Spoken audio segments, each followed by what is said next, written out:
বাসর ঘরের বিছানায় তার নববধূ নেই। তামিম মনে মনে ভাবল, কি ব্যাপার, জেরিন কোথায় গেল? এমন সময় দরজার আড়াল থেকে লাফ দিয়ে হালুম বলে তামিমের সামনে পড়ল জেরিন। তামিম কিছুটা চমকে উঠলেও নিজেকে সামলে নিয়ে বলল, অনেকটা ভয় পেয়েছি।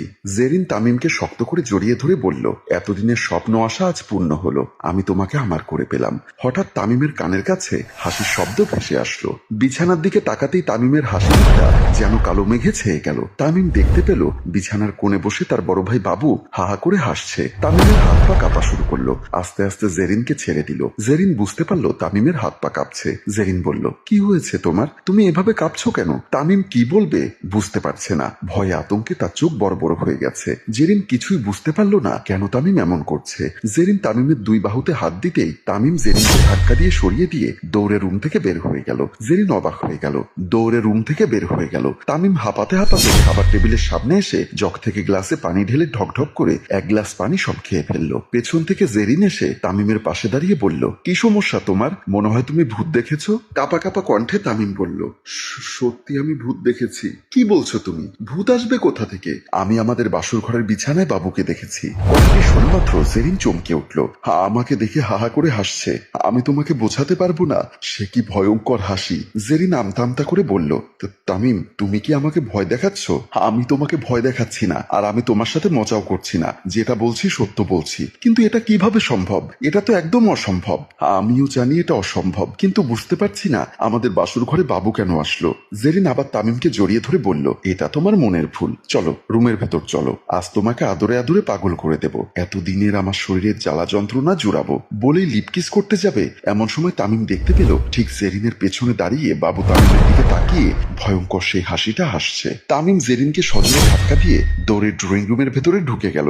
জেরিন ছিটকে গিয়ে দেওয়ালের উপরে পড়ল। জেরিনের কপাল ফেটে গেল। কপালে হাত দিয়ে দেখলো হালকা রক্ত বের হচ্ছে। তামিম বাবুকে দেখতে পাচ্ছে, কিন্তু জেরিন দেখতে পাচ্ছে না। আর এই বাবুই বাকে কেন সে তামিমের দিকে তাকিয়ে ভয়ঙ্কর হাসি দিচ্ছে। চলুন আমরা বাবুকে চিনে আসি। ড্রয়িং রুমের সোফায় বসে বাবু পত্রিকা পড়ছে। এমন সময় বাবুর মা নার্গিস বেগম পাশে এসে দাঁড়িয়ে বলল, তামিমের কলেজে একটা অনুষ্ঠান আছে, ওর 7,000 টাকা লাগবে। বাবু মুচকি হাসি দিয়ে দাঁড়িয়ে বলল, মা তা তোমার ছোট ছেলের টাকা লাগবে, তা তুমি কেন এসেছো? ওকে পাঠাও, ও তোর সঙ্গে লজ্জায় কথা বলতে পারে না।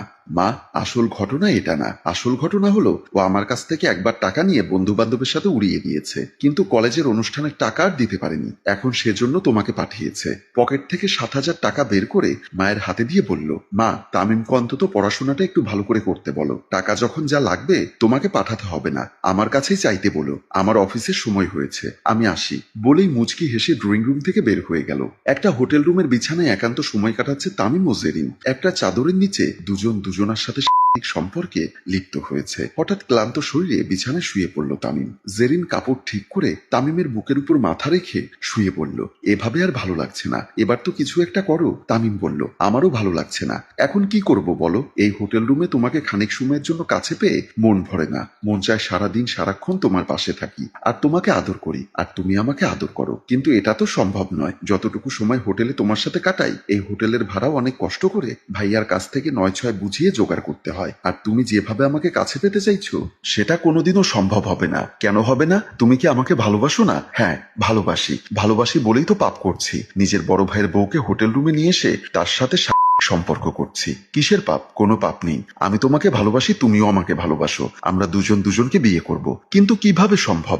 সবই সম্ভব, বুদ্ধি থাকলে উপায় হয়। আমি তোমাকে যেভাবে যেভাবে বলবো তুমি সেভাবে সেভাবে কাজ করবে, দেখবে সবই সম্ভব হবে। কিভাবে? কি কাজ করব?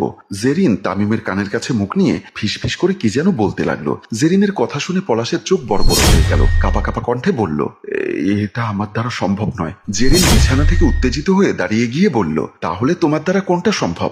দিনের পর দিন আমার দেহ ভোগ করাই শুধু সম্ভব? ভাবি তুমি এটা কি বলছো? আমি তো তোমাকে ভালোবাসি, ভালোবাসো বলেই বলছি। যা বলছি তাই করো, তা না হলে আমার মরা মুখ দেখবে। তামিম ভীষণ টেনশনে পড়ে গেল।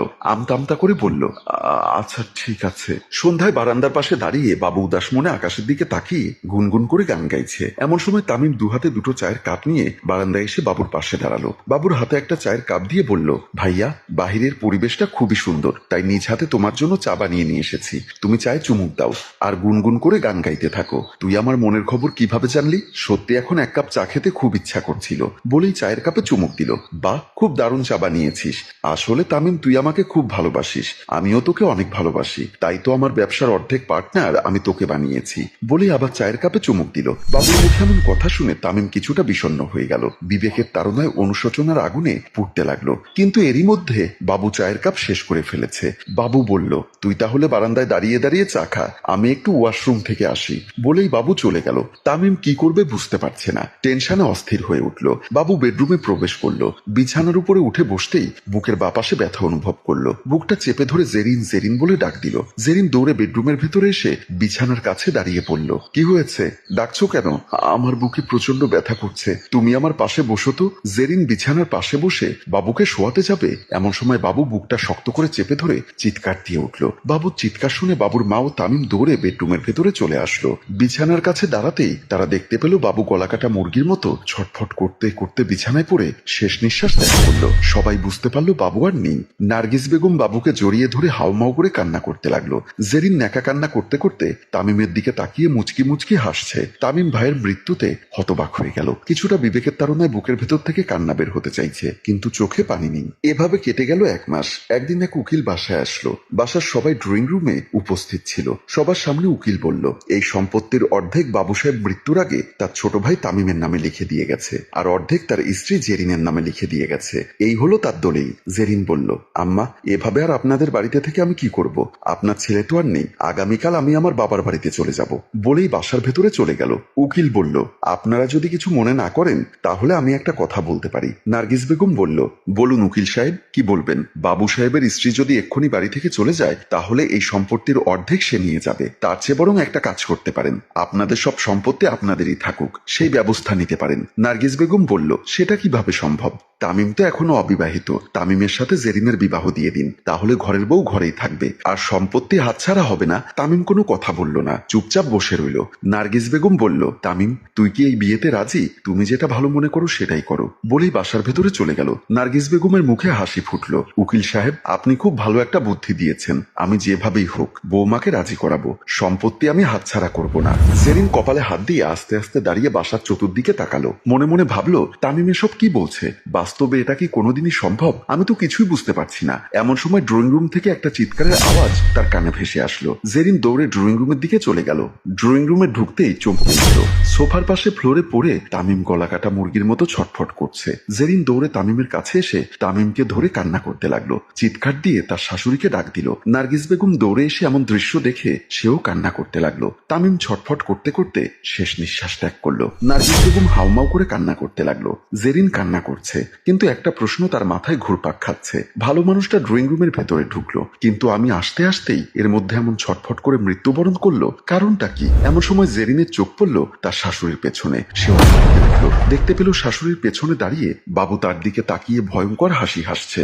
জেরিনের ভয়ে আতঙ্কে কলিজা শুকিয়ে কাঠ হয়ে গেল। নার্গিস বেগম তামিম তামিম বলে চিৎকার দিয়ে কান্না করছে। প্রিয় ভিউয়ার্স, গল্পটি কাল্পনিক, কিন্তু বাস্তবে এমন তামিম ও জেরিন অনেক আছে, যারা পরকীয়ার কারণে আপনজনকে করতেও দ্বিধাবোধ করে না। তাদের যদি বাস্তবে এমন শাস্তি হতো তাহলে হয়তো পরকীয়া নামক শব্দটি পৃথিবীর বুক থেকে বিলুপ্ত হয়ে যেত।